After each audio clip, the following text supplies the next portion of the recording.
Okay, what did Eddie Hall take for his strongman days, and why can they get away with high body fat percentages when other people cannot? Well, to put it down simply, they can't. They're still going to suffer all the same side effects. His blood pressure here will be fucking horrible. He's going to be hypertensive as shit, causing humongous damage to his heart and arterial health.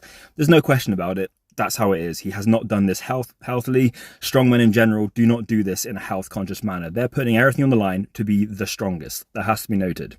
Anyway, getting into what I think he took. I think he took as much growth hormone as he physically could afford. Wouldn't be surprised he's taking 16 units of pharmaceutical growth hormone a day, which is a lot and very expensive.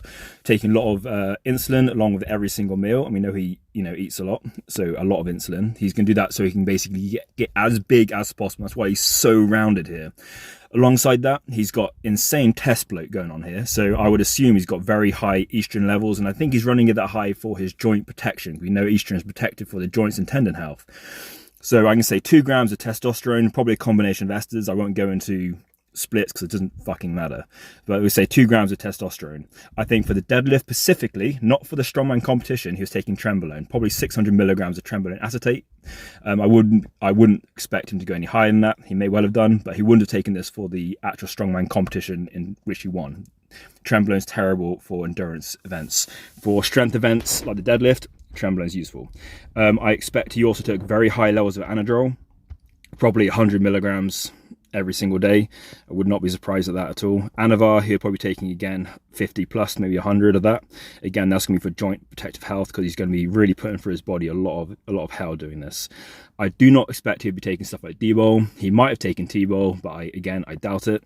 So T-bol, D-bol, out of the question. He might be taking methylated tren just before the deadlift, but I mean, he may well have done. He put everything on the line, right? So again, it wouldn't be surprising. So what else would he be taking? I would probably expect him to be pushing anabolism through other vectors, so probably pushing some masteron or some primobolan. If he's taking 2 grams of test, he's very watery, so I wouldn't expect a 1-to-1. Probably say 2 grams of testosterone, 1.5 grams of a combination of masteron, primobolan, and equipoise, depending on his own individual blood work and needs. But you can see this man's got some quite advanced chest fat, so he's going to have some advanced gynecomastia. But I think he was weighing this up and needed the extra estrogen for his protection. He would also be taking BCP 157 and TB 500 for the joint and connectivity health, because he's going to need that.